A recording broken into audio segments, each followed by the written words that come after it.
So now we've photographed some of these before as BNSF, right? And then you've done your backdating? Yeah. All these locomotives were BNSF in the previous visit. The 5903, this F45 body style, is a particular interesting engine. It's a very common mass-produced Athearn. I had it set up as a patch to a Morrison-Knudsen MKM lease, and they just left the 5903 on it. So a first cousin of this engine ran over the layout as a leaser on both SP and BNS eras. Okay. The other three have simply had their numbers changed and some minor corrections.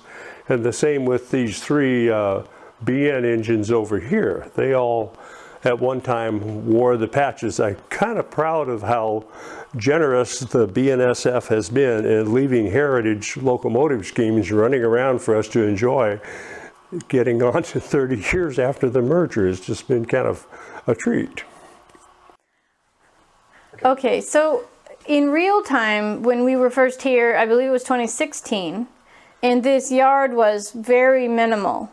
What I had thrown in here in trying to really establish organized operations, I filled up the yard over there, so okay. I needed a staging yard. And all the track planning books in the hobby tell you to plan for staging. Of course I didn't do staging, so I put it in later, and I came through what we called the rat hole. That's named after an alleyway between buildings in South Los Angeles on the Southern Pacific.